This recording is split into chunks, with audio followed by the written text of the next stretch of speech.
على آل إبراهيم في العالمين إنك حميد مجيد. قال الله تبارك وتعالى في كلامه المجيد: أعوذ بالله من الشيطان الرجيم. بسم الله الرحمن الرحيم. ألم تر إلى الذين أوتوا نصيبا من الكتاب يشترون الضلالة ويريدون أن تضلوا السبيل والله أعلم بأعدائكم وكفى بالله وليا وكفى بالله نصيرا. من الذين هادوا يحرفون الكلم عن مواضعه ويقولون سمعنا وعصينا واسمع غير مسمع وراعنا ليا بألسنتهم وطعنا في الدين ولو أنهم قالوا سمعنا وأطعنا واسمع وانظرنا لكان خيرا لهم وأقوم ولكن لعنهم الله بكفرهم فلا يؤمنون إلا قليلا. اللہ تبارک و تعالی نے کلام مقدس کی ان آیات مبارکہ میں جو سورۃ النساء کی آیات ہیں اہل کتاب کی گمراہیوں کے بارے میں ارشاد فرمایا ہے. جیسا کہ الحمدللہ سابقہ آیات میں اللہ تبارک و تعالی نے مومنین کو یہ حکم دیا تھا کہ نماز کے قریب نہ آئیں، نماز ادا نہ کریں اس حال میں کہ انہیں نشہ ہو. یہ اس وقت کے احکام تھے جب شراب حرام نہیں ہوئی تھی. یعنی ابتدا میں حکم آیا تھا کہ بھئی نماز کے اوقات میں شراب نہ پئیں، کیونکہ اگر آدمی نشے میں ہو تو وہ جانتا بھی نہیں کہ میں کیا پڑھ رہا ہوں اور کیا کہہ رہا ہوں. اس کی تفصیل الحمدللہ آپ سن چکے ہیں. اور اس کے بعد پھر اللہ تبارک و تعالی نے احکامات بیان فرمائے تھے جنب کے کہ ولا جنبا الا عابری سبیل، کہ اگر کوئی آدمی حالت جنب میں ہے، جنابت میں ہے، مرد ہے یا عورت ہے، وہ مسجد میں نہ ٹھہرے، مسجد میں نہ بیٹھے، مسجد میں قیام نہ کرے. ہاں اگر مجبوری ہے کہ اور کوئی راستہ نہیں، مسجد سے گزر کے جانا ہے پانی کی جگہ پر تو گزر سکتا ہے، ورنہ مسجد میں حالت جنب میں یا حالت حیض میں یا حالت نفاس میں بیٹھنا، قیام کرنا، سونا جو ہے وہ منع ہے، کیونکہ مساجد جو ہیں وہ اللہ کے گھر ہیں. اور ان دو باتوں سے ہمیں یہ بات بھی سمجھ آئی اللہ کے قرآن سے کہ اللہ پاک یہ چاہتے ہیں کہ بندہ جب میری دربار میں حاضر ہو تو وہ عقلاً بھی پاک ہو، جسماً بھی پاک ہو اور قلباً بھی پاک ہو. کیا معنی کہ اگر اس کے دل کے اندر شرک ہے تو پھر بھی اس کی حاضری کا، نماز کا کوئی فائدہ نہیں، کہ مشرک کی کوئی عبادت جو ہے وہ اللہ کے ہاں قبول ہی نہیں ہوتی. ورنہ تو مشرکین مکہ بھی نمازیں پڑھتے تھے، طواف کرتے تھے، عقیقہ کرتے تھے، حج کرتے تھے، مینا جاتے تھے، مزدلفہ جاتے تھے، عرفات جاتے تھے، احرام باندھتے تھے، صدقہ خیرات کرتے تھے، زمزم لوگوں کو پلاتے تھے، حجاج کرام کی خدمت کرتے تھے، لیکن ان کی کسی عبادت کو قبول نہیں کیا گیا کیونکہ وہ مشرک. تو اس لیے ضروری ہے کہ اللہ کی عبادت کے لیے آدمی قلباً بھی پاک ہو، شرک سے پاک، حتیٰ کہ شرک اصغر سے بھی پاک ہو، کہ ریا کے لیے نماز نہ پڑھے، دکھلاوے کے لیے نماز نہ پڑھے، لوگوں میں اپنی شہرت بنانے کے لیے عبادت نہ کرے، بلکہ خالص اللہ کو راضی کرنے کے لیے عبادت کرے. تو ایک سبق ہمیں یہ ملا کہ قلباً بھی پاک. دوسرا سبق ہمیں یہ ملا کہ لا تقربوا الصلاۃ وانتم سکارا، کہ عقلاً بھی پاک ہو، کہ اگر اس کا عقل بھی پاک نہیں ہے، اس میں نشہ ہے، نیند کا غلبہ ہے، یا نعوذ باللہ کوئی دیوانہ ہے، مجنون ہے، تو اس کے لیے بھی نماز نہیں، کیونکہ اس کو تو پتہ ہی نہیں کہ میں اپنے اللہ کے ساتھ کیا مانگ رہا ہوں، کیا کہہ رہا ہوں، کون سی آیت پڑھ رہا ہوں، اور میری زبان سے جو لفظ نکل رہے ہیں وہ صحیح بھی ہیں. تو اس کا مطلب یہ ہمیں ملا کہ وہ عقلاً بھی پاک. اب تیسرا حکم یہ آیا کہ ولا جنبا الا عابری سبیل، کہ اگر تم جنابت کی حالت میں ہو تو مسجد میں نہیں آ سکتے تو نماز کیسے پڑھ سکتے ہو؟ جب مسجد میں آنا بھی منع ہے تو صاف ظاہر ہے کہ آدمی جنابت کی حالت میں نماز نہیں ادا کر سکتا. اسی طرح اگر عورت ہے وہ حائضہ ہے تو نماز ادا نہیں کر سکتی. اسی طرح عورت ہے اگر نفاس ہے، ولادت کے بعد جو خون آتا ہے اس کو نفاس کہتے ہیں، اس میں بھی نماز ادا نہیں کر سکتی. تو انشاء خداوندی یہ ہے کہ میری دربار میں آؤ تو پھر صحیح معنی میں میرے بندے بن کے آؤ، کہ تمہارا دل شرک سے پاک ہو، تمہارا بدن جو ہے وہ نجاستوں سے پاک ہو، اور تمہارا عقل جو ہے وہ نشے سے اور گندے خیالات سے بھی پاک ہو. پھر تم جب عبادت کرو گے تو تمہیں نماز کا، عبادت کا، طواف کا ایک لطف بھی آئے گا، ایک حقیقت بھی پائیں گے اور اس کے اثرات بھی مرتب ہوں گے. اور اس کے بعد پھر اللہ نے اسی آیت مبارک میں اپنی رعایت اور رحمت کا بھی ذکر فرمایا کہ حضور صلی اللہ علیہ وسلم کی امت پہ اللہ نے کتنی رحمتیں فرمائی ہیں. فرمایا کہ اگر وَإِن كُنتُم مَرْضَىٰ أَوْ عَلَىٰ سَفَرٍ، اگر تم بیمار ہو اور بیماری میں جنب آ گیا، یا بیماری میں تمہیں وضو کی ضرورت پڑ گئی، اور بیماری ایسی ہے کہ اگر تم غسل کرو تو جان کا خطرہ ہے، ایسی بیماری ہے کہ اگر غسل کرو تو کوئی نہ کوئی بدن عضو ضائع ہو جانے کا خطرہ ہے، تو اللہ نے رعایت کر دی کہ کوئی بات نہیں، مریض ہو اور جنابت بھی ہو گئی ہے، غسل نہیں کر سکتے ہو تو کوئی نہیں، تیمم کر سکتے. اور اسی طرح اللہ نے فرمایا کہ تم سفر میں ہو اور پانی نہیں پاتے ہو اور نماز کا بھی وقت آ گیا ہے اور تم اس میں جنابت کی حالت میں ہو تو کیا کرو. اللہ نے رعایت کر دی. اور یہ رحمت جو ہے صرف حضور پاک صلی اللہ علیہ وآلہ آلہ واصحابہ وسلم تسلیما کثیرا کثیرا کی امت کو ملی ہے کہ پہلی امتوں کی نماز مسجد کے بغیر نہیں ہوتی تھی، وضو کے بغیر نہیں ہوتی تھی. اللہ پاک نے رعایت کی. حضور نے فرمایا جعلت لی الارض مسجدا وطہورا، اللہ نے پوری زمین جو ہے ہمارے لیے پاک کر دی اور ہمارے لیے اس کے لیے تیمم جو ہے ہمارے لیے آسان کر دیا کہ اگر تمہیں پانی نہ ملے تو کوئی پریشان ہونے کی ضرورت نہیں ہے. مٹی پہ ہے، پاک مٹی پہ یہ شرط ہے کہ سعیدن طیبا، کہ وہ مٹی پاک ہو، وہاں کوئی گندگی نہ ہو، کوئی پلیدی نہ ہو، کوئی ایسے اثرات نہ ہوں. اور اسی طرح جیسے بعض بھائی پتھر پہ تیمم شروع کر دیتے ہیں، مٹی ہونا ضروری ہے. اگر پتھر صاف ہے، مٹی کوئی نہیں، تیمم نہیں ہو سکتا. تیمم کے لیے ضرورت ہے کہ مٹی ہو. فتیمموا صعیدا طیبا، اور جنابت میں بھی وہی تیمم ہے جو وضو کے لیے تیمم. اور اسی طرح اللہ تبارک و تعالی نے یہ بھی ارشاد فرما دیا کہ اگر تم میں سے کوئی آدمی اگر وہ اپنی قضائے حاجت پوری کرنے کے بعد، یعنی پیشاب کے بعد، اپنا پاخانہ کرنے کے بعد اپنے بدن کو صاف کرے، پانی ملے تو سبحان اللہ، کیونکہ اسی وجہ سے اللہ نے انصار مدینہ کی تعریف فرمائی تھی کہ انصار مدینہ جو ہیں وہ لوگ جو ہیں وہ پانی استعمال کرتے تھے اپنے بدن کی صفائی کے لیے، صرف ڈیلے پر یا پتھروں پہ اکتفا نہیں کرتے. تو اللہ نے قرآن میں ان کی مدح بیان کی کہ میرے مدنی صلی اللہ علیہ وسلم، آپ کے مدینے میں ایسے بندے بھی ہیں یحبون ان یتطہروا، جو محبوب رکھتے ہیں اس بات کو کہ پاکیزہ ہوں اور پاکیزگی حاصل کریں، اور اللہ تبارک و تعالیٰ کو بھی پاک پاک رہنے والے، پاکیزگی حاصل کرنے والے لوگ جو ہیں وہ محبوب ہیں. تو اس لیے اسلام جو ہے اس نے نظافت کو عبادت قرار دیا ہے کہ آپ اپنے بدن کو صاف کریں اور عبادت کا درجہ اور ثواب بھی حاصل کریں. تو اللہ کا حکم ہے. ہاں اگر ایک آدمی ہے اس نے اپنی ضرورت پوری کر لی لیکن پانی نہیں ہے تو اب وہ کیا کرے کہ اپنے بدن کو ڈیلے کے ساتھ، اور شریعت نے یہ بھی حکم دے دیا کہ استنجا کرنا ہے تو ہڈی کے ساتھ نہ کیا کریں، کیونکہ ہڈی جو ہے یہ جن کا لیے خوراک ہے کہ جب انسان گوشت کھا کے ہڈیاں پھینک دیتا ہے تو وہ ہڈیاں جنات اٹھاتے ہیں اور وہ جب ان کو چوستے ہیں تو ان کے لیے اسی پہ گوشت پیدا کر دیا جاتا ہے. تو اسلام نے حکم دیا کہ ذات اخوانکم الجن، کہ یہ تمہارے بھائی جن جو ہیں ان کی خوراک ہے، لہذا اس کو گندگی میں استعمال نہ کریں. اسی طرح حکم ہے کہ کسی ایسی چیز سے بھی استنجا نہ کریں جو انسان کو زخم کر دے یا انسان کو تکلیف پہنچائے. آج کے دور میں ٹیشو ہے، کاغذ ہے، بن گئے ہیں، ان سے بھی استنجا کرنا جائز ہے.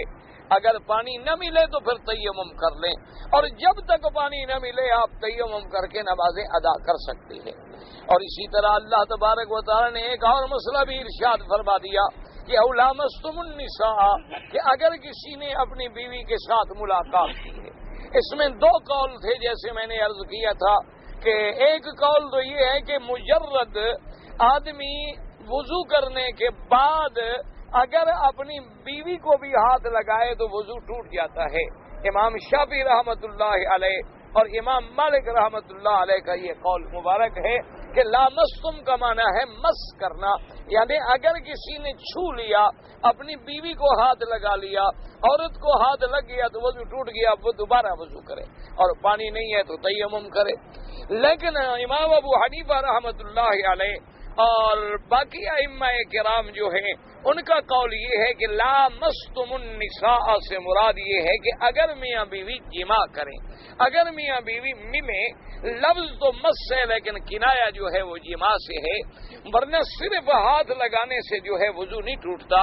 اس وجہ سے انہوں نے ایک اور حدیث مبارک سے استدلال کیا ہے کہ ایک صحابی نے بی بی عائشہ صدیقہ رضی اللہ تعالی عنہا سے مسئلہ پوچھا تھا کہ یا امہات المؤمنین، آپ ہمیں یہ بتائیں کہ وضو کے بعد بھی کبھی حضور پاک نے اپنی بیویوں کا ہاتھ لگایا؟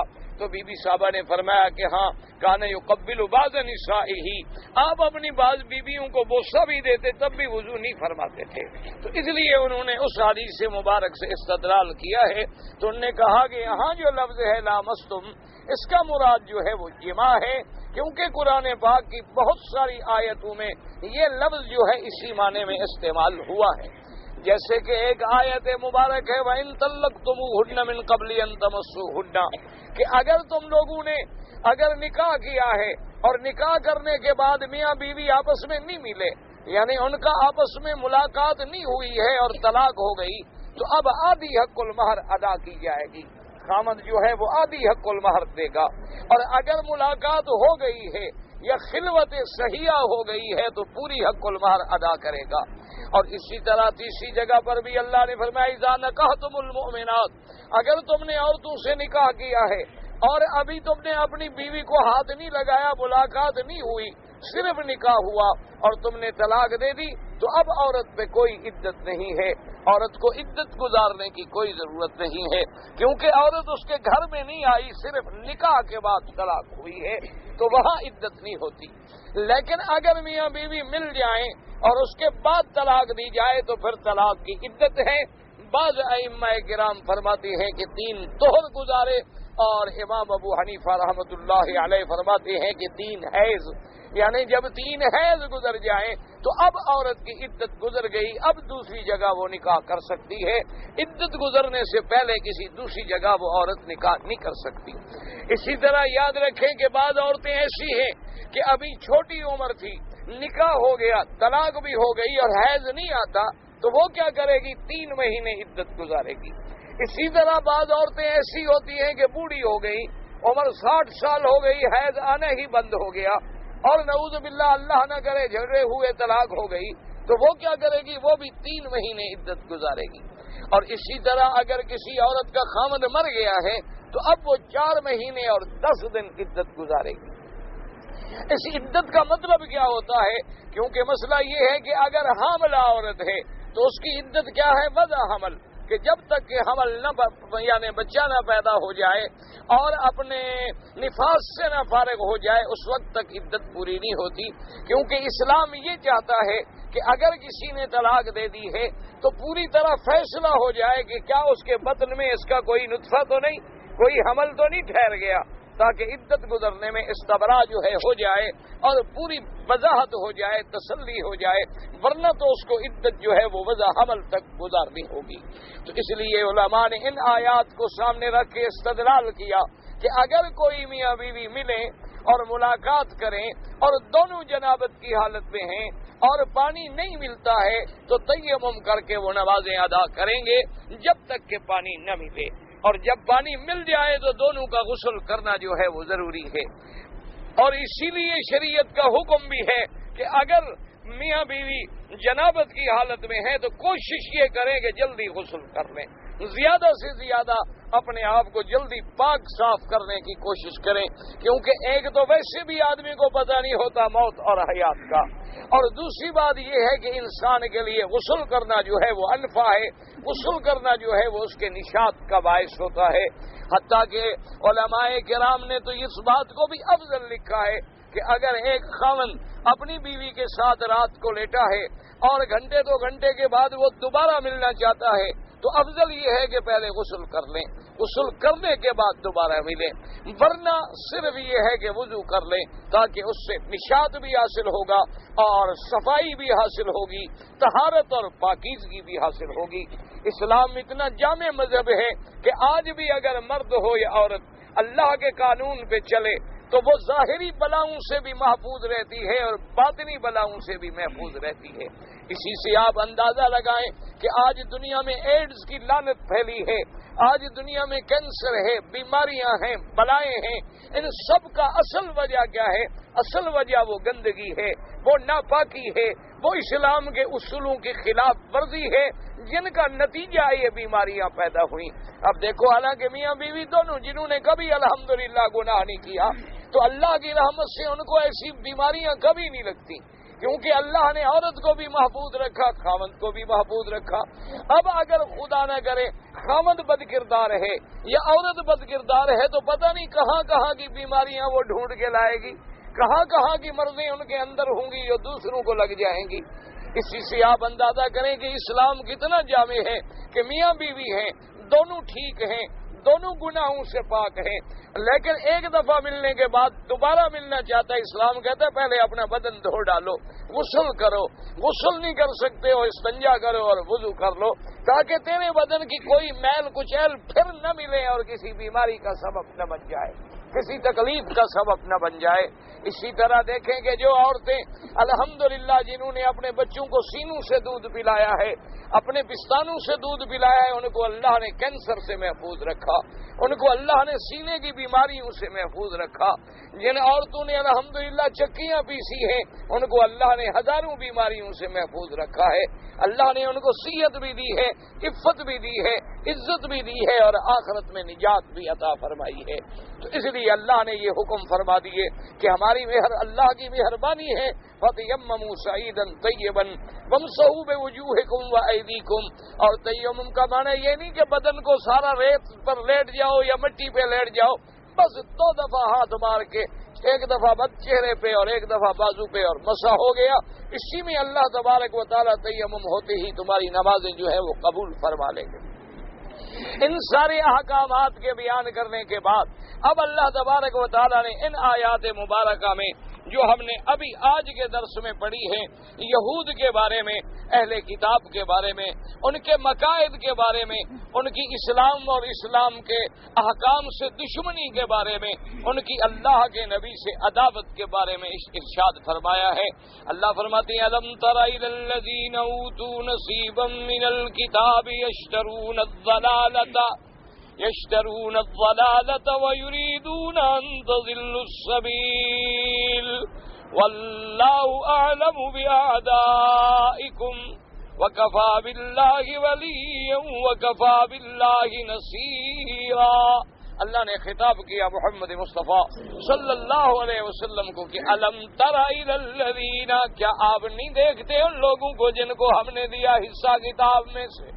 تو یاد رکھیں کہ کبھی تو لفظ ہوتا ہے الم ترا تو مراد ہوتا ہے دیکھنا یعنی رؤیت، اور کبھی معنی یہ ہوتا ہے کہ ایک ہے رؤیت بصری کہ آنکھوں سے کسی چیز کو دیکھا جائے، یہ بھی رؤیت ہے، اور ایک رؤیت ہوتی ہے قلبی کہ آنکھوں سے تو ہم نہیں دیکھ رہے لیکن ہم سمجھ رہے ہیں، ہمیں علم حاصل ہو رہا ہے کہ یہ بات ایسی ہے۔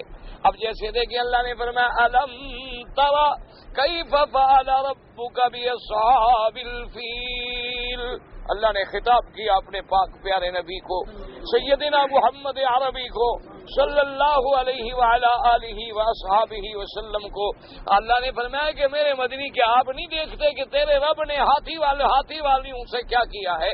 تو اب حالانکہ حضور نے تو ہاتھیوں والا قصہ دیکھا ہی نہیں، کیونکہ حضور صلی اللہ علیہ وسلم ولد فی سنۃ الفیل، جس سال ہاتھیوں کا بادشاہ آیا کعبۃ اللہ پہ حملہ کرنے، اسی سال میں میرے مدنی پاک پیدا ہوئے ہیں۔ حضور صلی اللہ علیہ وسلم کا وہ سن ولادت ہے، تو اب حضور پاک نے تو وہ قصہ نہیں دیکھا، لیکن مانا کیا ہوگا کہ الم تر کیف فعل ربک الم تعلم یا محمد صلی اللہ علیہ وسلم، میرے مدنی کیا آپ نہیں جانتے کہ ہاتھیوں کے ساتھ ہم نے کیا کیا، ہاتھی والے بادشاہ کے ساتھ ہم نے کیا کیا جس نے ہمارے کعبے کو گرانے کا ارادہ کیا تھا۔ تو قاعدہ یہ ہوتا ہے کہ جب کوئی بات اتنی مشہور ہو، اتنی معروف ہو کہ اس کی بات ایسی ہے جیسے آپ دیکھ رہے ہوں، تو وہاں ایسے الفاظ آتی ہیں کہ الم ترا، جیسے اللہ نے یہاں فرمایا الم ترا الی الذین اوتوا نصیبا من الکتاب، کہ آپ نے نہیں دیکھا میرا مدنی صلی اللہ علیہ وسلم کہ جن لوگوں کو ہم نے کتاب میں سے حصہ دیا، جن کو کتاب تورات ملی، جن کو کتاب انجیل ملی، ان کی ذمہ داری تو یہ تھی کہ وہ میری کتاب پہ چلتے، میری کتاب پہ عمل کرتے، میری کتاب پہ میرے احکام کی اطاعت کرتے، لیکن دیکھا آپ نے کیا کرتے ہیں، یشترون الضلالۃ ویریدون ان تضلوا السبیل، وہ خرید کرتی ہیں گمراہی۔ یاد رکھو کوئی گمراہی خرید تو نہیں کرتا، کون چاہتا ہے کہ پیسے دے کے کیا مجھے گمراہی دو، لیکن قاعدہ یہ ہے کہ اسلام نے ایسے احکام میں لفظ جو ہے خریداری کے استعمال کیے ہیں، کیونکہ اصل وجہ کیا ہے کہ جو آدمی بھی گمراہ بنتے ہیں یا جو لوگ بھی اللہ کے کتاب کو بدلتے ہیں، جو بھی اللہ کے احکام کو بدلتے ہیں، تو مقصد کیا ہوتا ہے؟ مقصد لالچ ہے، مقصد دنیا ہے، مقصد پیسہ حاصل کرنا ہے۔ اس دور میں بھی آپ دیکھ لیں کہ جو لوگ جھوٹے واقعات بیان کرتے ہیں، اللہ کے دین کو بدل دیتے ہیں، بڑا آدمی کوئی مسئلہ پوچھے تو بدل دیتے ہیں، غریب مسئلہ پوچھے تو بدل دیتے ہیں، ان کا مقصد کیا ہوتا ہے؟ یا دولت حاصل کرنا یا اقتدار حاصل کرنا۔ تو اس کا مطلب یہ ہے کہ وہ بھی تو بے شرا کر رہے ہیں، خریداری کر رہے ہیں نا، فائدہ اٹھا رہے ہیں۔ جیسے اللہ پاک نے وہاں بھی ذکر فرمایا ان اللہ اشترى من المؤمنین انفسهم واموالهم بان لهم الجنہ، اللہ نے فرمایا ہم بھی مومنوں سے سودا کرتے ہیں کہ تم اپنی جان و مال میرے راستے پہ قربان کرو اور مجھ سے جنت لے لو۔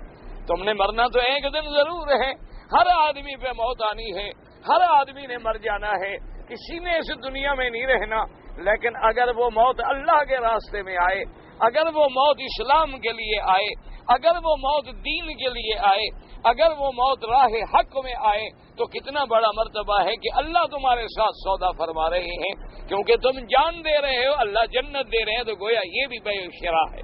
اور علماء نے فرمایا کہ اس لفظ کے اختیار کرنے میں ایک حکمت ہوتی ہے کہ جیسے ہر آدمی چاہتا ہے کہ میں سودا بیچوں اور نفع کماؤں، تو ان کا مقصد بھی چونکہ نفع کمانا ہے، لیکن اللہ نے فرمایا کیسے بدبخت ہیں یہ لوگ کہ یہ خرید کیا رہے ہیں، گمراہی لے رہے ہیں، یہ تو نفع کیا اٹھا رہے ہیں، اور صرف خود نہیں گمراہی لے رہے، دوسروں کو بھی گمراہی کا راستہ دکھانا چاہتے ہیں۔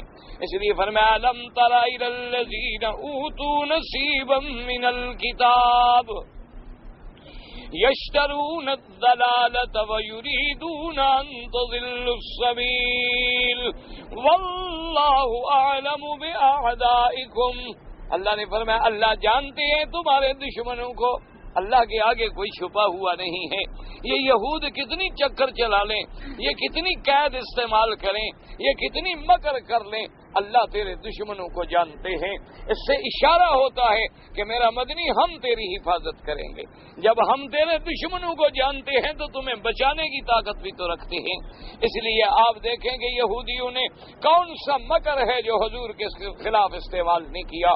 عین جنگ کے عالم میں بھاگ جانا، حضور صلی اللہ علیہ وسلم کا ساتھ چھوڑ دینا، حضور صلی اللہ علیہ وسلم کے کھانے میں زہر ملا دینا، حضور صلی اللہ علیہ وسلم پہ لبید ابن العاصم یہودی کا جادو کر دینا، حضور صلی اللہ علیہ وسلم کی قتل کی سازش کرنا، حضور کو بلانا کہ آپ تشریف لے آئیں، ہم مدد کرنے کے لیے چندہ دینے کے لیے تیار ہیں۔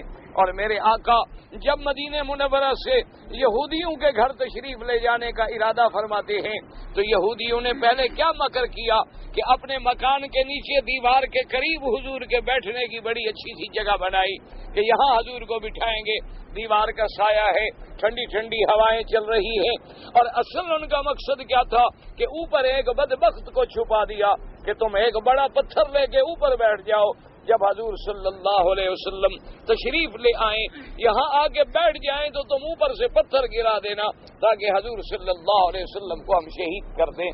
تو اتنے بڑے مکر کیے، میرے آقا تشریف لے چلے، اللہ نے جبریل بھیجا کہ میرے مدنی آپ اس جگہ نہ بیٹھے، دشمنوں نے اوپر سازش کی ہوئی ہے۔ تو اللہ تبارک و تعالیٰ فرماتے ہیں کہ وہ جو بھی مکر کریں، یمکرون ویمکر اللہ واللہ خیر الماکرین، اللہ نے فرمایا یہ جتنی تدبیریں کریں، یہ جتنی خفیہ چالیں چلیں، یہ جتنی چپکے سے چالیں کریں، لیکن اللہ سب سے بہتر تدبیر کرنے والے، اللہ کی تدبیر کا کون مقابلہ کر سکتا ہے؟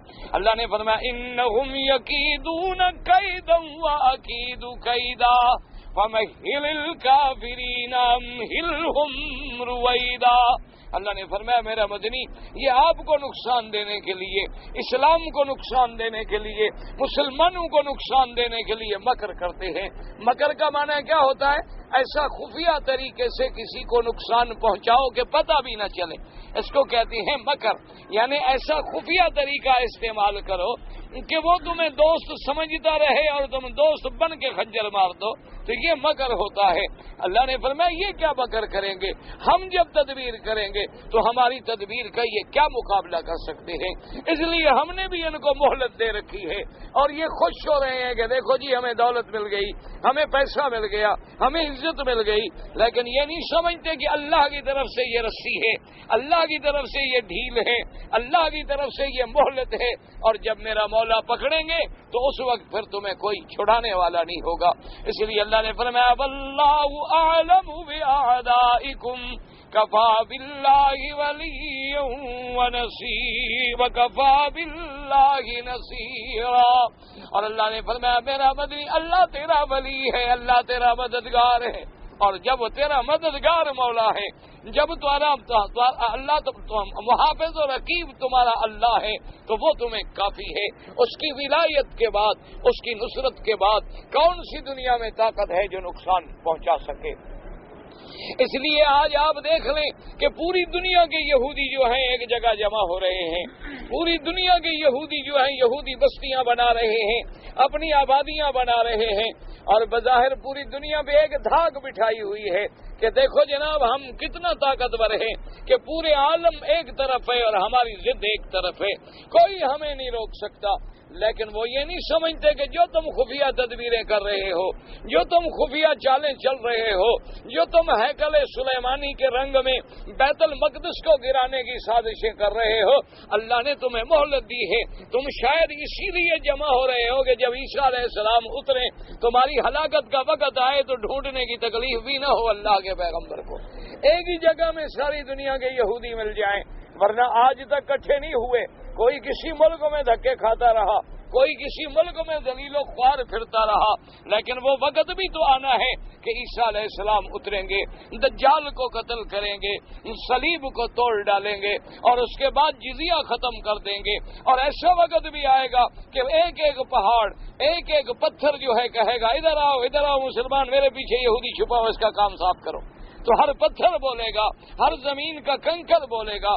آج دیکھ لیں ابھی سے وہ نظارے شروع ہو گئے ہیں کہ تمہارے پاس طاقت ہے، تمہارے پاس نیوکلیئر ہے، لیکن تمہارے مقابلے والوں کے پاس غلیل ہے، تمہارے مقابلے والوں کے پاس بچے ہیں، لڑکے ہیں اور پتھر ہے، لیکن پوری دنیا میں تم ذلیل ہو کے رہ گئے ہو، پوری دنیا میں تم رسوا ہو کے رہ گئے ہو۔ تو ہر چیز میں اللہ کی حکمتیں ہیں۔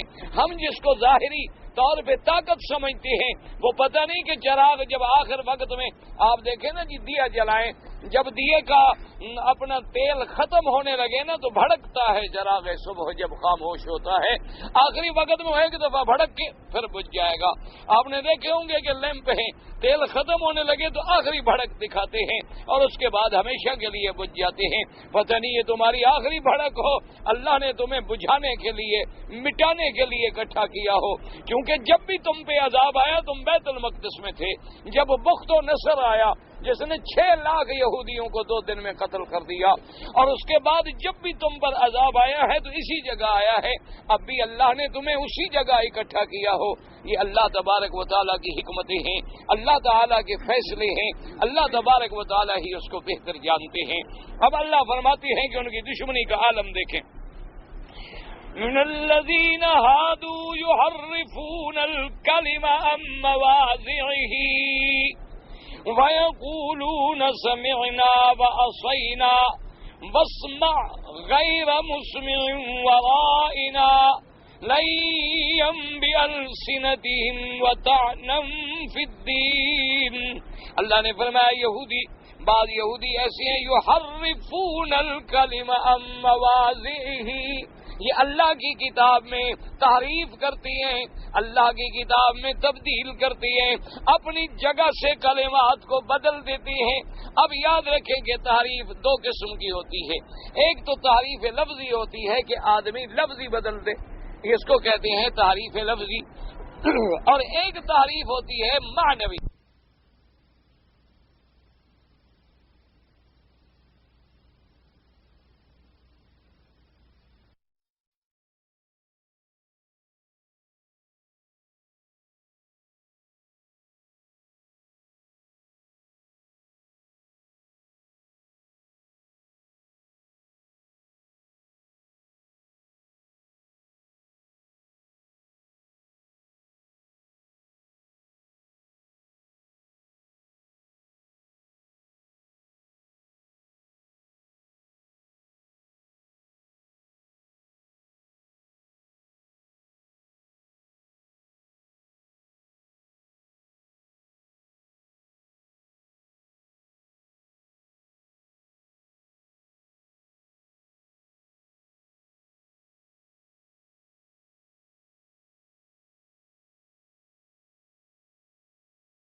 لفظ وہی رہے لیکن معنی بدل دیں، کیونکہ یہ قاعدہ ہے.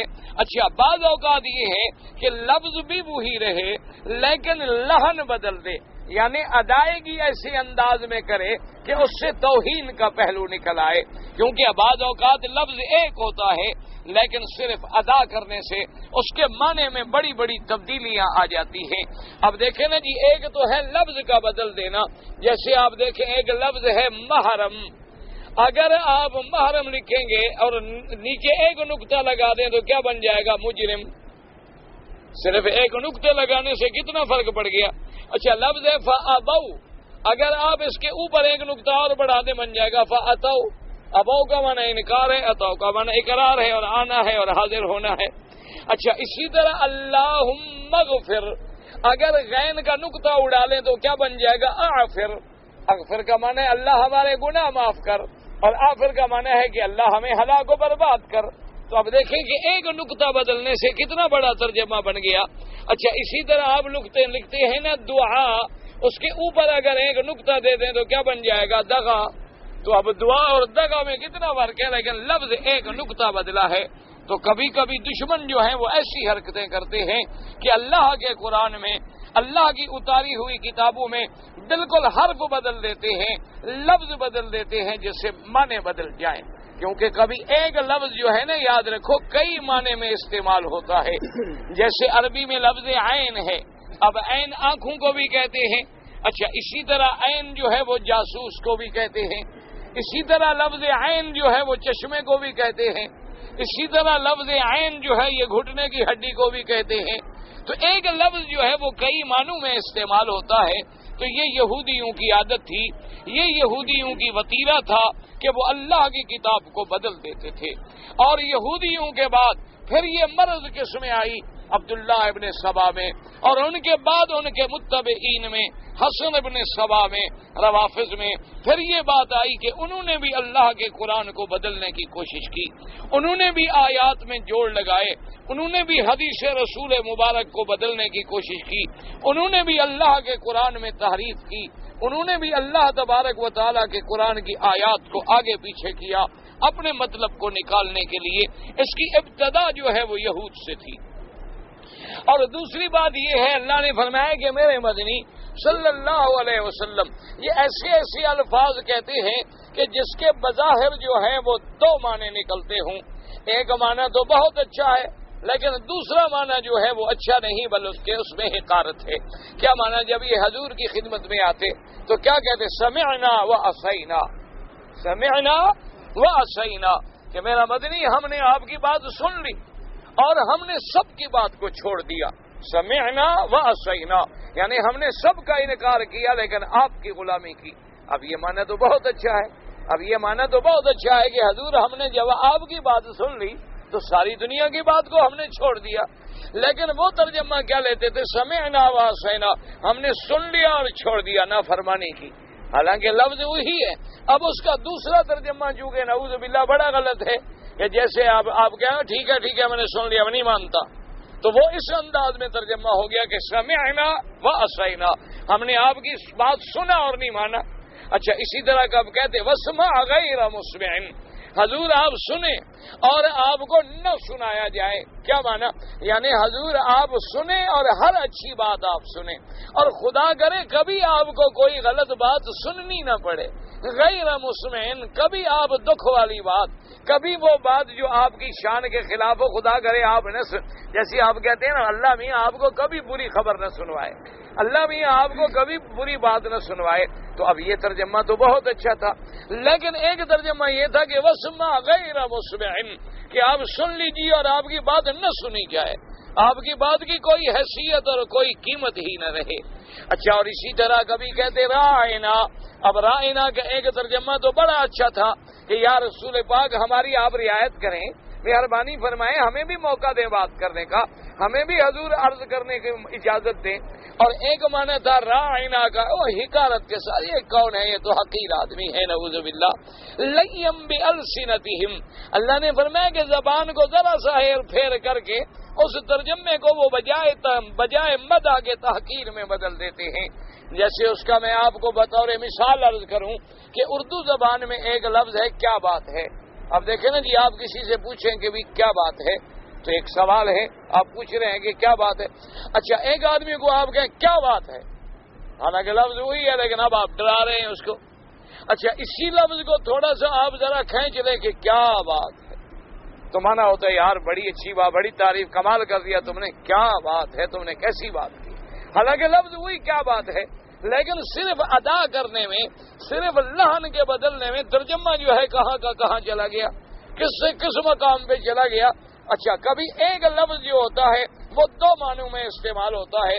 حضرت حسن بصری رحمت اللہ علیہ کا واقعہ ہے یا ان کے دور میں ایک تابعی کا واقعہ ہے کہ وہ حجاج ابن یوسف جو ظالم ہذہ الامہ، جو امت محمد پاک کا سب سے بڑا ظالم آدمی گزرا ہے تاریخ میں، ان کے پاس آئے تو اب وہاں جو اچھے لوگ تھے وہ کہتے ہیں کہ ہم گھبرا گئے کہ آج اگر کوئی ایسی بات ہو گئی تو حجاج کے ہاں تو ماں سوائے تلوار کے، ماں سوائے قتل کے اور کوئی آرڈر ہے ہی نہیں.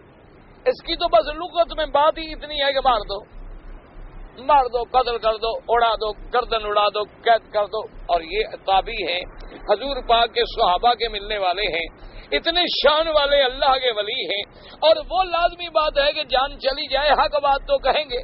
اور جب وہ حق بات کہیں گے تو یہ ظالم سزائے موت سے نیچے تو کوئی بات ہی نہیں کرتا. تو وہ بڑے گھبرائے ہوئے. خیر آپ تشریف لے آئے، بیٹھ گئے اور اس کے بعد حجاج کہنے لگا کہ مارا یو کفیہ، آپ میرے بارے میں کیا کہتے ہیں، میرے بارے میں آپ کی کیا رائے ہے. تو آپ نے فرمایا کہ میں آپ کو عادل اور مقسط سمجھتا ہوں. انت عادل قاسط. اچھا ٹھیک ہے جی آپ جائیں، ماشاءاللہ بڑی اچھی بات ہے. اچھا وہ عام سننے والے جو تھے وہ بھی حیران ہو گئے کہ بھئی یہ تو حق کہنے والے آدمی تھے، انہوں نے حجاج ابن یوسف کو کیسے کہہ دیا کہ تم عادل بھی ہو اور قاسط انصاف کرنے والے ہو. انہوں نے کہا عجیب بات ہے. انہوں نے کہا چلو جیسا بھی ہوا جان تو بچ گئی نا. وہ چلے گئے. جب وہ چلے گئے اور اس کے باقی خاص لوگ جو تھے اس کے کچن کیبنٹ کے آدمی وہ جب باقی رہ گئے تو ان کو حجاج نے کہا پتا ہے کہ وہ مجھے کیا کہہ گیا ہے. انہوں نے کہا جی انہوں نے تو آپ کی بڑی تعریف کی کہ آپ عادل ہیں، قاسط ہیں، انصاف کرنے والے. انہوں نے کہا نہیں. اس نے مجھے کہا عادل کیا مانا؟ وَهُمْ عَنْ رَبِّهِمْ يَعْدِلُونَ، کہ تم اللہ کے نافرمان ہو. عادل کا مانا عدل سے نہیں، عادل کا مانا عدول سے ہے. جیسے آپ کہتے ہیں عدول حکمی کی ہے اس نے میری، تو تم اللہ کی عدول حکمی کرنے والے ہو. اور اس نے جو کہا ہے قاسط مانے منصف نہیں، اما القاسطون فکانوا لجہنم حطبا. قاسط کا مانا ہے ظلم کرنے والا. تو اس نے مجھے کہا ہے کہ تم رب کے حکم سے ہٹنے والے ہو اور ظالم ہو. اس نے مجھے یہ کہا تھا. تو انہوں نے کہا پھر آپ نے تعریف کر کے کیوں چھوڑ دیا؟ آپ اگر بات سمجھ گئے تھے. اس نے کہا شکر ہے ساری مجلس نے نہیں سمجھا تھا تو میں اپنے آپ کو ظاہر کر کے رسوا کر دیتا. جب لوگوں کو بات سمجھ نہیں آئی تو میں نے بھی اپنا پردہ رکھ لیا کہ چلو ٹھیک ہے اچھی بات ہے، وہ یہی سمجھیں گے یہ میری تعریف کر گیا ہے. تو براہ لفظ ایک ہوتا ہے لیکن اس کے معنی استعمال کے اندر بہت بڑا فرق ہوتا ہے. اب دیکھیں نا، ایک لفظ ہے الامی. امی کا معنی کیا ہوتا ہے؟ ماں سے پیدا ہونے والا ان پڑھ. لیکن جب یہی لفظ میرے مدنی کے ساتھ لگا دیں تو شان ہے. دیکھو نا، آپ کسی کو کہیں بھی تم ان پڑھ ہو تو یہ تو شکایت ہے نا. لیکن جب حضور کی صفت النبی الامی، کہ وہ میرا مدنی جس نے کسی سے نہیں پڑھا اور ساری دنیا کو پڑھا دیا.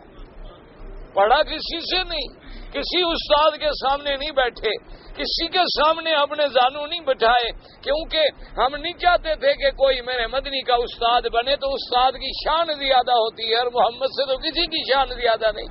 تو اس لیے ہم نے اپنے نبی کو خود پڑھا دیا ہے. دیکھو میرا نبی امی ہے لیکن ساری کائنات کو پڑھا رہا ہے. اس لیے اب وہی لفظ جب میرے نبی کے ساتھ لگا تو شان والا بن گیا. تم نے کانٹوں کو چھوا اور گلستان کر دیا. حضور نے اگر کانٹوں کو بھی ہاتھ رکھا تو وہ بھی پھول بن گئے. لیکن وہی لفظ اگر ہمارے ساتھ لگے، بھئی تم امی ان پڑھو، تو مانا توہین ہے. تو لفظ ایک ہے لیکن اس کے اپنے اپنے مقامات استعمال ہیں. اس لیے اللہ نے فرمایا کہ یہ دیکھو بدبخت کبھی آ کے کہتے ہیں سمعنا وعصینا، اور کہتے ہیں واسمع غیر مسمع ورائنا. فرمایا کیوں؟ لیم بالسنتہم وطعنا فی الدین. ان کا مقصد کیا ہے کہ اپنے زبانوں کو پھیر کے اور دین پہ تان کر کے ایسے الفاظ استعمال کرتے ہیں.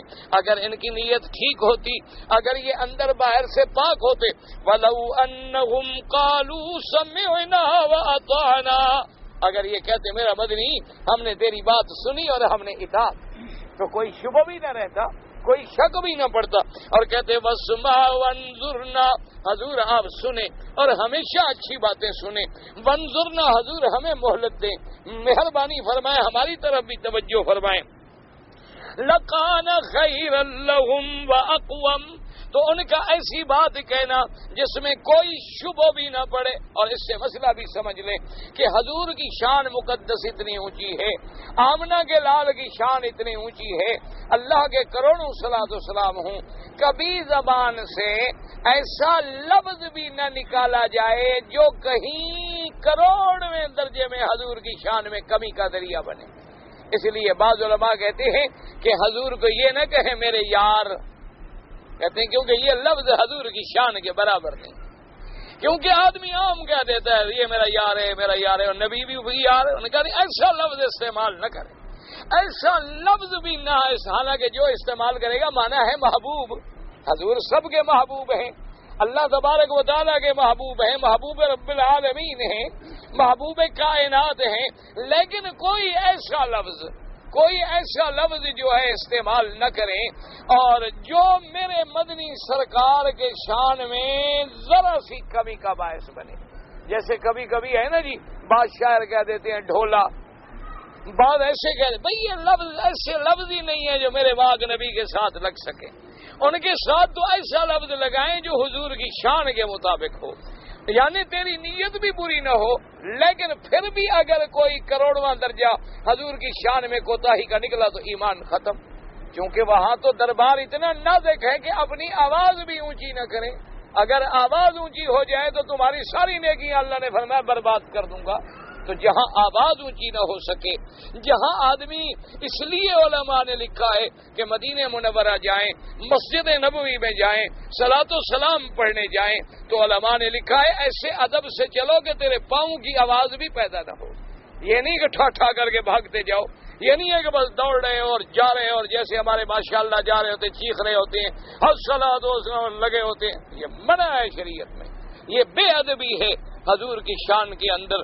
حضور صلی اللہ علیہ وسلم کے دربار میں جب جائیں، جب ریاض الجنہ میں جائیں، جب مسجد نبوی میں جائیں، زبان پہ درود ہو اور بالکل خشوع ہو، خضوع ہو، ادب ہو، اور ایسے آدمی سوچ کے جائے جیسے حضور کے سامنے زندگی میں جائے تو کیسے جاتا، اور قطعاً پاؤں سے بھی آواز پیدا نہ ہو۔ صلاۃ و سلام پڑھیں تو اتنا نہ چیخیں کہ اگر حضور کی زندگی میں آپ چیختے تو اجازت ہوتی چیخنے کی آپ کو۔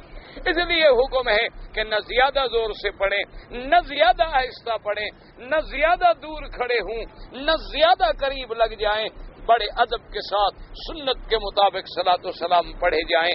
اسی طرح علماء کرام نے ترجیح دی ہے کہ وہ درود پاک جو حضور نے خود سکھلایا ہے، جو حضور پاک نے ہمیں خود پڑھایا ہے، سب سے افضل درود جو ہے وہ ہے جو آپ نماز میں پڑھتے ہیں، جس کو آپ کہتے ہیں صلاۃ ابراہیمی۔